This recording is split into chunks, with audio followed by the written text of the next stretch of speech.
दिल्ली समेत महाराष्ट्र, उत्तराखंड, उत्तर प्रदेश, केरल, राजस्थान, मध्य प्रदेश, हिमाचल प्रदेश, हरियाणा और गुजरात को मिलाकर देश के 10 राज्यों में बर्ड फ्लू यानी कि एवियन इन्फ्लुएंजा फैलने की पुष्टि हुई है। हालांकि पिछले 3 दिनों में इन राज्यों के अलावा किसी अन्य राज्य में बर्ड फ्लू का कोई मामला सामने नहीं आया।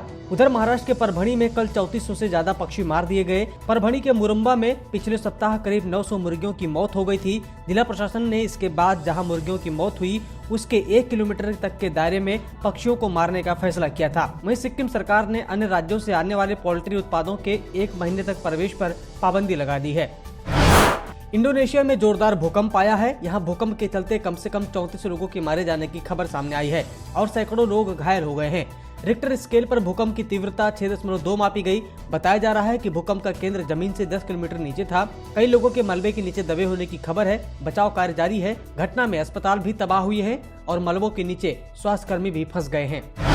स्वास्थ्य मंत्रालय के ताजा आंकड़ों के अनुसार देश में पिछले 24 घंटों में कोरोना के 15,590 नए मामले सामने आए, जबकि 191 लोगों की कोरोना की वजह से मौत हो गई। देश में कोरोना संक्रमितों की कुल संख्या की बात करें तो ये आंकड़ा 1,05,27,683 है, लेकिन इसमें से अभी तक 1,01,62,738 लोग ठीक होकर डिस्चार्ज हो चुके हैं। फिलहाल देश में कोरोना के एक्टिव केस 2,13,207 हैं, जबकि अभी तक कोरोना से कुल 1,51,918 लोगों की मौत हो चुकी है।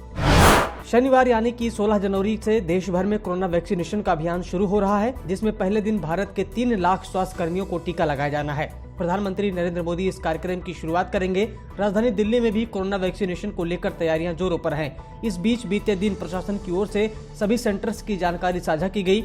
दिल्ली में कुल 81 स्थानों पर कोरोना वैक्सीन का टीका लगाया जाएगा। जानकारी के मुताबिक करीब 75 सेंटर्स पर कोविशील्ड वैक्सीन दी जाएगी, जबकि 6 स्थानों पर कोवैक्सीन का टीकाकरण होगा। हालांकि अभी तक ये साफ नहीं किया गया है कि किन सेंटर्स पर कोविशील्ड दी जाएगी और किन सेंटर्स पर कोवैक्सीन।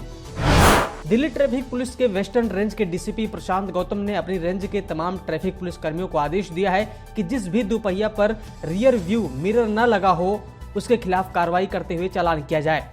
अपने आदेश में डीसीपी प्रशांत गौतम ने कार चालकों पर भी कार्रवाई करने के लिए कहा है। उन्होंने कहा कि कार चालकों को भी अब पिछली सीट पर बैठने वाली सवारी को सीट बेल्ट लगाना अनिवार्य है, क्योंकि अगर पीछे की सीट पर बैठी सवारी बगैर सीट बेल्ट पाई गई तो पुलिस चालान काटने से चूकेगी नहीं।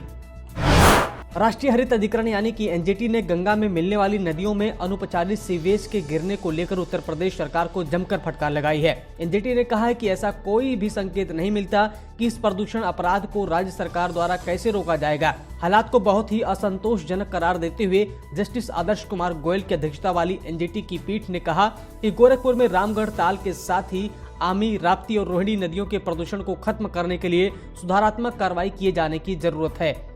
प्रदूषण रोकने में संबंधित विभागों को विफल और रवैये को गैर जिम्मेदाराना बताते हुए प्राधिकरण ने टिप्पणी की है कि यह विधि के शासन के विरुद्ध है और ऐसे अधिकारियों के खिलाफ कार्रवाई की जाए। एनजीटी ने केंद्रीय पर्यावरण एवं वन मंत्रालय को प्लास्टिक अपशिष्ट के निपटान से संबंधित उत्पादक विस्तारित जिम्मेदारी यानी कि EGR पर 3 महीने में अंतिम फैसला लेने का निर्देश देते हुए कहा है कि उसने बहुत धीमी गति से निर्णय लिए हैं। एनजीटी के अध्यक्ष न्यायमूर्ति आदर्श कुमार गोयल की अध्यक्षता वाली पीठ ने कहा कि प्लास्टिक अपशिष्ट का अवैज्ञानिक तरीके से निपटान पर्यावरण तथा जन स्वास्थ्य के लिए गंभीर खतरा है। EPR व्यवस्था के तहत प्लास्टिक उत्पादों के निर्माताओं को ग्राहकों द्वारा उनके इस्तेमाल के बाद उनके निपटान की जिम्मेदारी लेने का प्रावधान है। मौसम विभाग के मुताबिक आज सुबह उत्तर राजस्थान, पंजाब, हरियाणा, चंडीगढ़, उत्तर प्रदेश, दिल्ली, बिहार, उप हिमालयी, पश्चिम बंगाल, असम और त्रिपुरा में भी घना कोहरा देखने को मिला। यही वजह रही कि दिल्ली के अलग अलग इलाकों में विजिबिलिटी 200 मीटर रह गई। इसके साथ ही दिल्ली के लोधी रोड इलाके में न्यूनतम तापमान 5 डिग्री रिकॉर्ड किया गया। मौसम विभाग के मुताबिक अगले 1 से 2 दिन तक दिल्ली में इसी तरह का मौसम रहेगा, लेकिन 19 जनवरी के बाद आपको थोड़ी राहत मिल सकती है। लेकिन गणतंत्र दिवस के आसपास फिर से सर्दी बढ़ेगी और तापमान में गिरावट आएगी। इसके साथ ही सफर के अनुसार दिल्ली का AQI 431 गंभीर श्रेणी में दर्ज किया गया है। पहाड़ी इलाकों में बेशक बर्फबारी का सिलसिला थम गया हो, लेकिन शीतलहर का प्रकोप जारी है। जम्मू कश्मीर में चिल्लई कला यानी तेज ठंड का असर अभी भी जारी है। कश्मीर घाटी में तापमान -7.8 आने से डल झील पूरी तरह से जम गई है। हिमाचल प्रदेश में 18 जनवरी तक मौसम साफ रहने के आसार हैं। उत्तराखंड में भी मौसम साफ है, लेकिन ठंड अपने चरम पर है।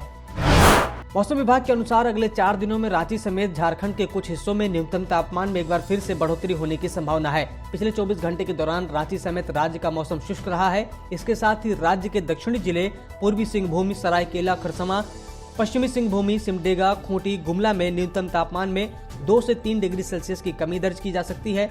राज्य में पश्चिमी विक्षोभ का असर फिर से सक्रिय हो रहा है, जिसके बाद मौसम में फिर से बदलाव आया है। सब्सक्राइब करें पर्यावरण पोस्ट।